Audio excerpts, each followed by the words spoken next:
Assalamualaikum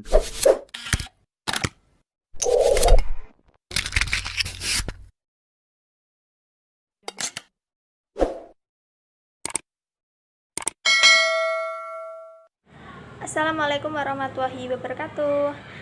Perkenalkan, nama saya Dina Putri Aryani, NIM 2019-33155, kelas 3D semester 3, program studi pendidikan guru sekolah dasar Universitas Muria Kudus. Pada kesempatan kali ini, saya akan bertemu dengan siswa kelas 6 SD, akan belajar mengenai keterampilan membaca dan menulis yang berpedoman pada kurikulum 2013 dengan kompetisi intinya yaitu memahami pengetahuan faktual dan konseptual dengan cara mengamati, menanya, dan mencoba berdasarkan rasa ingin tahu tentang dirinya, makhluk ciptaan Tuhan dan kegiatannya, dan benda-benda yang dijumpai di rumah, di sekolah, dan di tempat bermain. Kompetisi dasarnya yaitu 3.4, menggali informasi penting dari buku sejarah menggunakan aspek apa, di mana, kapan, siapa, mengapa, dan bagaimana. 3.7 yaitu memperkirakan informasi yang dapat diperoleh dari teks non-fiksi sebelum membaca. Dan yang 3.8 menggali informasi yang terdapat pada teks non-fiksi.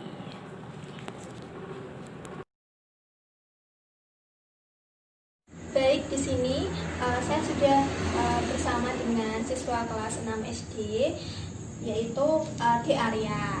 Ya, langsung sebelum pembelajaran dimulai tentang keterampilan membaca dan menulis, saya akan menjelaskan terlebih dahulu yaitu kisi-kisi tentang pembelajaran atau penilaiannya tadi ya. Di sini saya akan memberikan cerita 5 cerita, yaitu dengan menggunakan media pop-up book seperti ini. Ya, di sini ada ceritanya. Nanti saya akan menilai tentang pemahaman isi cerita tersebut tentang 7 aspek ini. Yang pertama itu pemahaman isi teks. Maksud dari pemahaman isi teks ini adalah siswa itu sejauh mana sih memahami isi teks cerita tersebut. Tolong perhatikan ya, Dek. Yang kedua itu pemahaman detail isi teks. Pemahaman detail isi teks itu kamu sejauh mana memahami kelengkapan atau keurutan dari cerita tersebut. Terus ini ada yang ketiga, ketetapan organisasi isi teks. Itu nanti ceritanya yang kamu kamu ceritakan lagi bentuk tulisan itu runtut dari awal sampai akhir. Kemudian yang keempat itu ketetapan diksi. Ketetapan diksi itu pemilihan kata-kata yang nanti kamu tulis itu harus tepat. Kemudian ketetapan struktur kalimat, yaitu susunan kalimatnya itu sudah benar apa belum. Terus yang nomor 6, ejaan dan tata tulis itu berhubungan dengan tanda baca seperti titiknya, koma, atau mungkin nanti ada tanda tanya seperti itu. Sudah paham? Nah, yang nomor 7, kebermaknaan penuturan. Maksudnya itu setiap kata yang kamu tulis itu mengandung makna atau tidak. Nanti bisa saja kan penulisannya tuh kok bolak-balik, nanti tidak mempunyai makna kan? Ya, sudah paham? Baik, di sini tadi kan sudah saya jelaskan Adik tentang 7 aspek penilaian ini. Kita langsung saja ya masuk ke pembelajarannya. Ini ada media pop-up book, yaitu ini ada 5 cerita. Yaitu ini cerita pertama ya, tentang Ibu Sulastri si penjual keliling. Nah, coba di Arya baca ya. Ibu Sulastri pun terkejut. Lalu Ibu Sulastri si penjual keliling. Desa Kaliwungu ada penjual sayur keliling yang tersebut bernama Ibu Sulastri. Setiap hari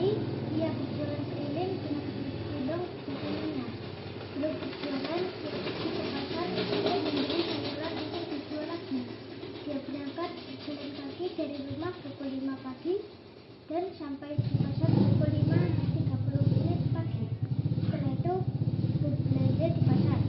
Kemudian ia pulang ke rumah dengan jalan kaki. Dan seiring perjalanan pulang, dia menawarkan ibunya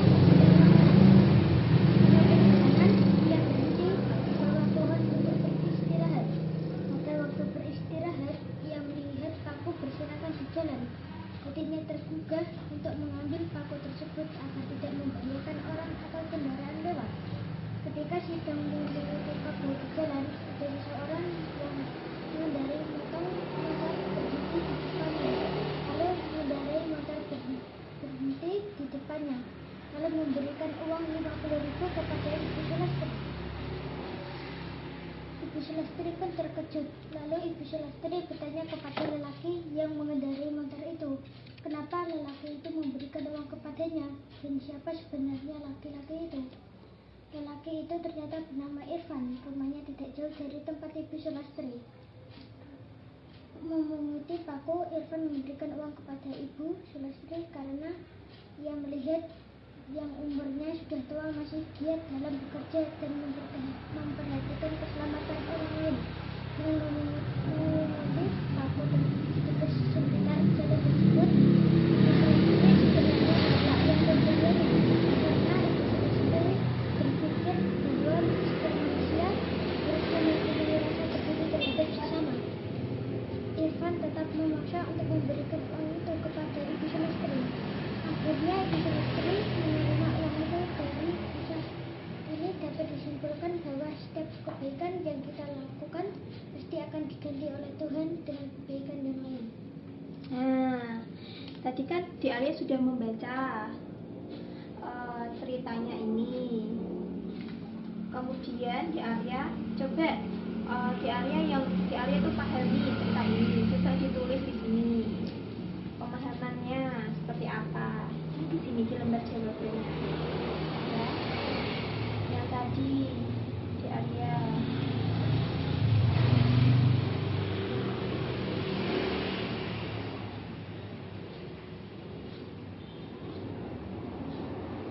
Sudah saya berikan, dijawab dengan baik. Ini cerita pertama.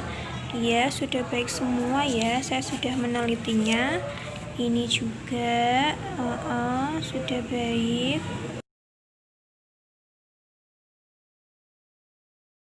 Baik, di sini kakak akan memberikan cerita lagi ya. Tadi kemarin kan ini cerita pertama, kemudian ini ada cerita kedua. Coba dibaca dulu. Gotong royong di desaku. Setiap 2 minggu sekali, di desa Kaliwungu melakukan gotong royong. Kegiatan ini dilakukan oleh seluruh warga yang ada di desaku. Aku dan keluargaku juga ikut serta dalam kegiatan ini. Setiap warga wajib ikut serta karena bersama agar desa Kaliwungu bersih dan indah. Dalam melaksanakan kegiatan ini, warga sangat antusias untuk membersihkan lingkungan. Misalnya ada yang membersihkan selokan, membersihkan sekitar rumah masing-masing, ada juga yang menyapu dan memunguti sampah di sekitar jalan, dan masih banyak lagi. Setelah selesai kegiatan ini, tugas ibu-ibu di desaku menyiapkan makanan dan minuman untuk warga yang lain. Kegiatan ini sangat bermanfaat. Selain kita saling kompak dalam kegiatan membersihkan lingkungan sekitar, tapi juga kebersamaan sesama warga semakin erat. Manfaat lainnya yaitu menumbuhkan sikap sukarela, tolong-menolong, kebersamaan, dan kekeluargaan antar sesama anggota masyarakat. Menjalin dan membina hubungan sosial yang baik dan harmonis antar warga masyarakat, serta meningkatkan rasa persatuan dan kesatuan nasional. Dari manfaat tersebut, marilah kita selalu melestarikan kegiatan gotong royong dalam masyarakat. Sudah paham? Sudah. Nah, ini adik kemarin kan kakak sudah menjelaskan penilaiannya ini 7 aspek ini. Ini sama seperti cerita pertama. Langsung coba kakak mau berikan lembar jawaban. Seberapa jauh sih pemahaman Di Arya dari cerita ini? Coba ditulis.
Nah, ini untuk cerita yang kedua dalam menjawab soalnya. Ini tadi sudah benar semua ya, sudah lengkap, sudah benar semua.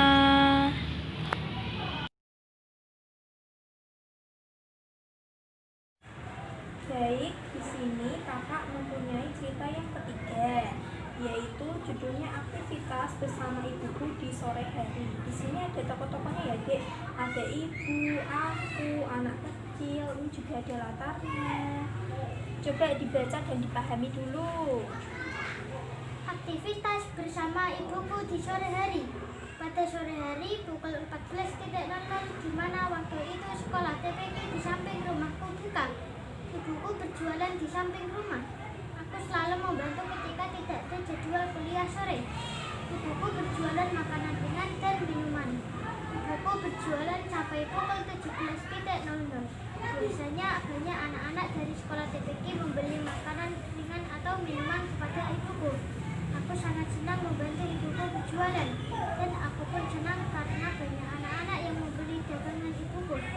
Suasana setiap sore di samping rumahku itu ramai, karena banyak anak yang mengaji mengaji atau menuntut ilmu, sekolah DPK bukan rumahku.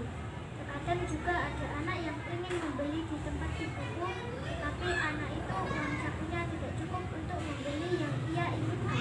Kemudian ibuku memberikan jajan yang kita inginkan tadi tanpa meminta uangnya tersebut. Kemudian anak itu mengatakan terima kasih kepada ibuku.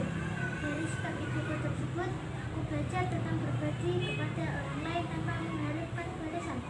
Nah, dari pemahaman yang adik sudah baca ya, coba dituliskan pemahamannya di sini.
Ya. Sudah ya. Kemudian kakak punya kartu soal.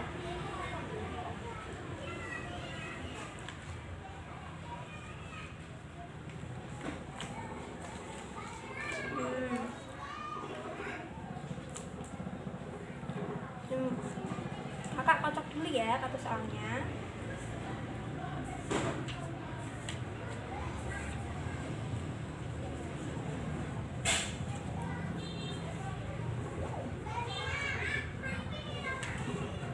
Nanti kakak kasih lembar jawab dan di Arya coba pilih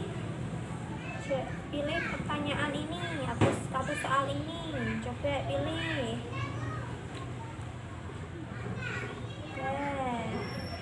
Bagaimana sikap tokoh aku pada cerita tersebut? Nah, coba ditulis Cek.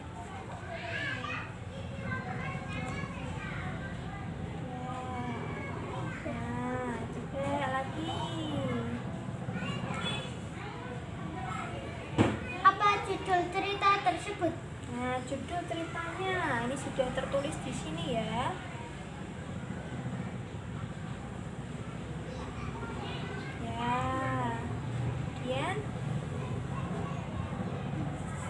Di mana latar tempat pada cerita tersebut? Nah, latar tempatnya ini sudah ada di sini. Nah,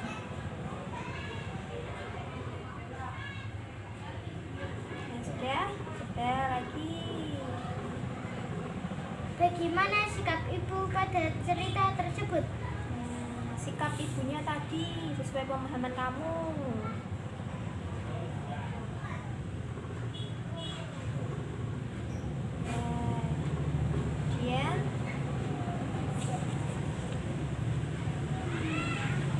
Bagaimana alur cerita pada cerita tersebut?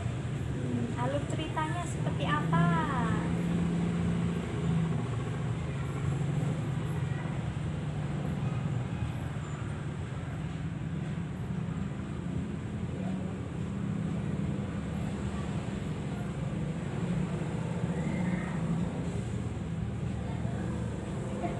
Ya, kemudian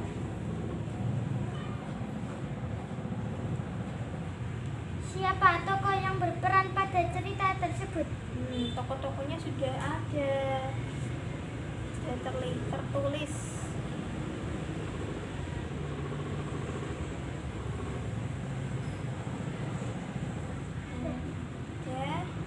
Ya. Kapan tersebut berlangsung? Ceritanya tadi langsungnya kapan? Ya. Kemudian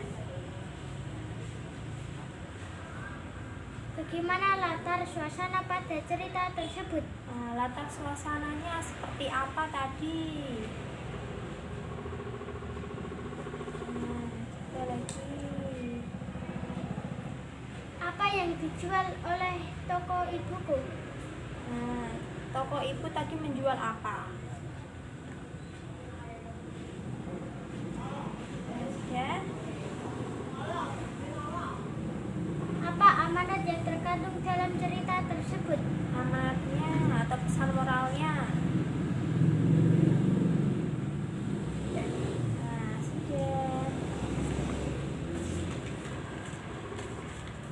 Sudah ya. Jadi jawab semua pertanyaannya. Untuk cerita ketiga, tadi dalam menjawab soalnya itu pertanyaan itu sudah baik, sudah benar semua, sudah saya teliti. Ini juga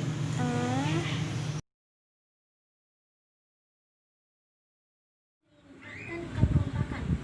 Jadi menurut saya pada malam ini merupakan suatu kearifan lokal masyarakat yang harus dilestarikan dengan mencegah hal-hal yang buruk yang mengancam atau yang mungkin terjadi di desaku.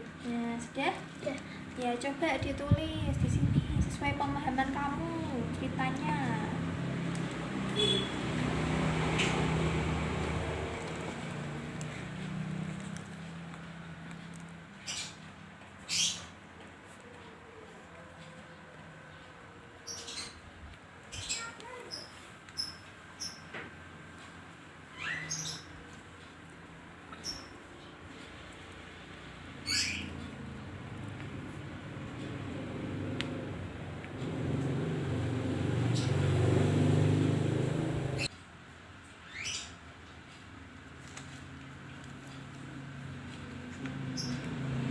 apa judul dari cerita tersebut?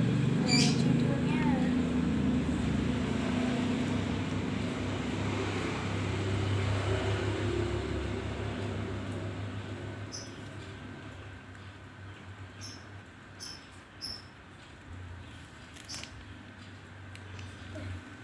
kemudian Sebutkan tokoh yang berperan pada cerita tersebut.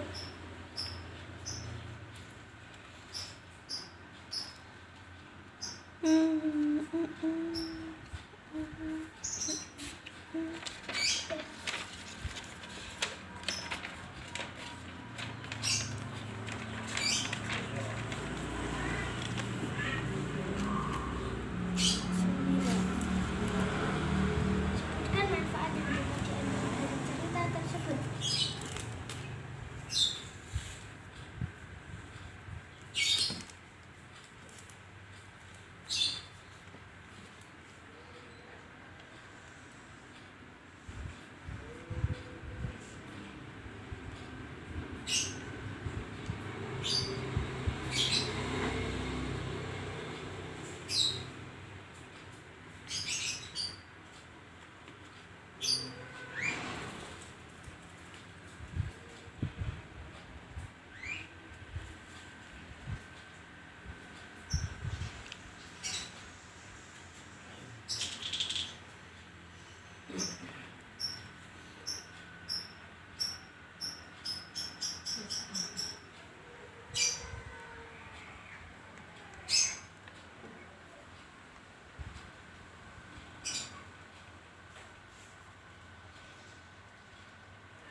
ini yang terakhir.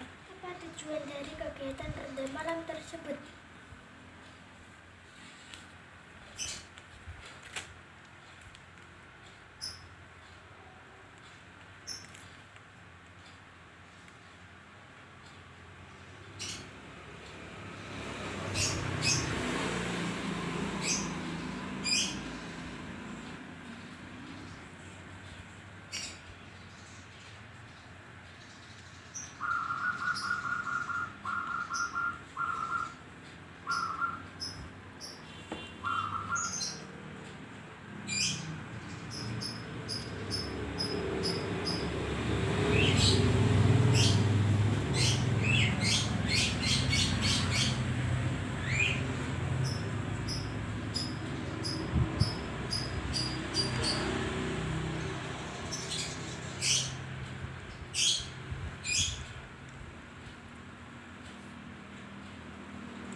menjawab soalnya ya.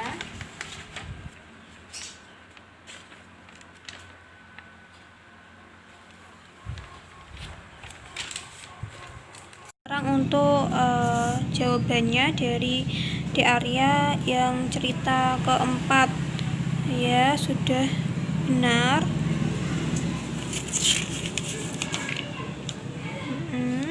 Ya, sudah tepat, sudah baik.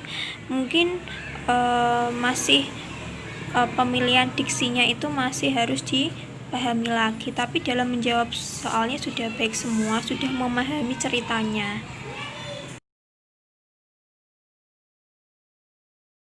Kakak akan memberikan cerita kelima tentang anak-anak sedang bermain layang-layang.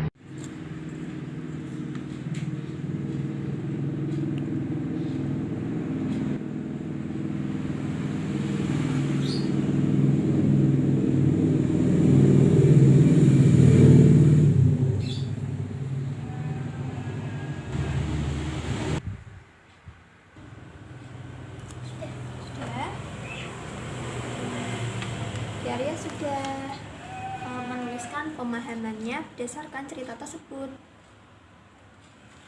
Kemudian kakak memberikan kartu soal kepada di Arya ya. Kakak kocok dulu.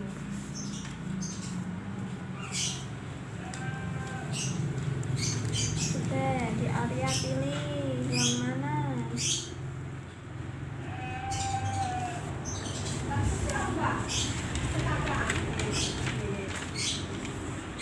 Bagaimana perasaan anak-anak ketika bermain layang-layang? Coba ditulis di sini jawabannya.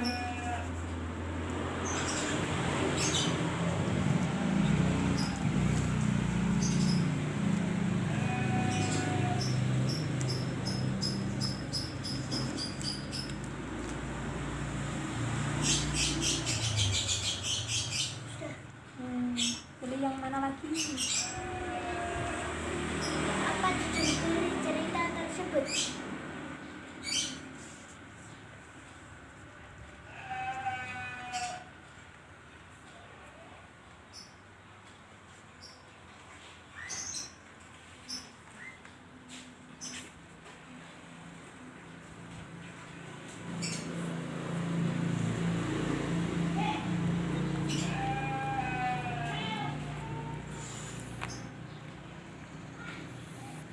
Pilih yang mana, Dek?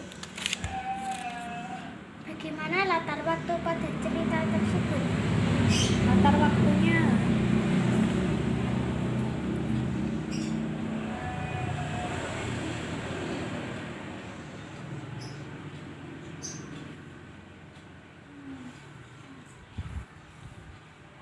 Sebutkan hal positif dan negatif sesuai pemahamanmu berdasarkan bacaan atau cerita tersebut.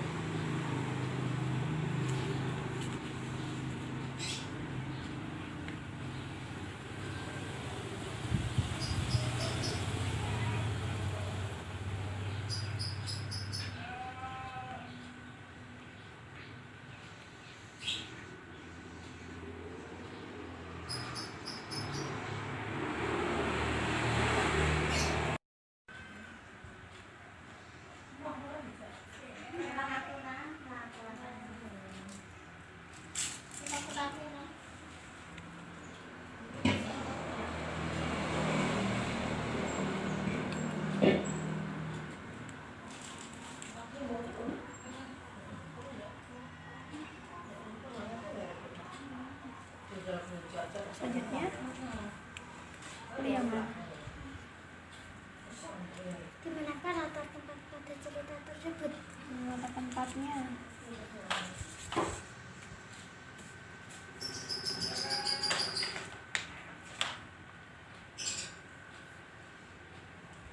Kemudian, apa pesan moral yang bisa diambil dari cerita tersebut? pesan moralnya.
cerita kelima ya.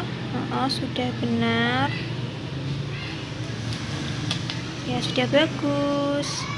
Baik, di sini saya akan menilai dari cerita pertama, yaitu ini Ibu Sulasti si penjual keliling.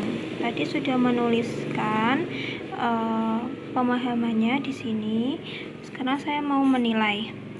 Dari pemahaman isi teksnya itu sudah baik, saya kasih nilai 4.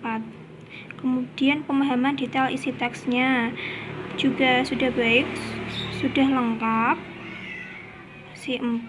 Terus ketetapan organisasi isi teksnya sudah urut, saya kasih 4. Ketetapan diksinya, pilihan katanya itu tadi sudah baik,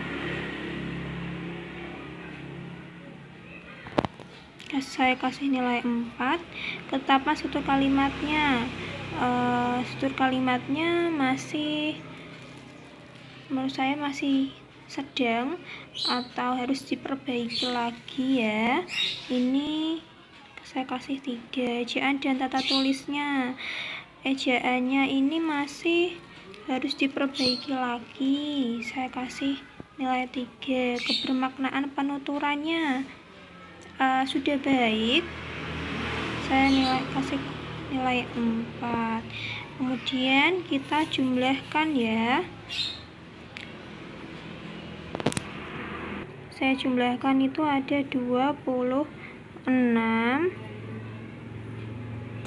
Nah, ini saya sudah menjumlahkan ya, 26 dibagi 35 dikali 100 sama dengan 74. Jadi jumlah skor cerita pertama itu 74. Sekarang penilaian pada cerita kedua, yaitu nih ya. Pemahaman isi teksnya tadi sudah bagus, sudah baik. Terus pemahaman detail isi teksnya sudah baik. Kemudian ketetapan organisasi isi teks ya sudah urut. Diksinya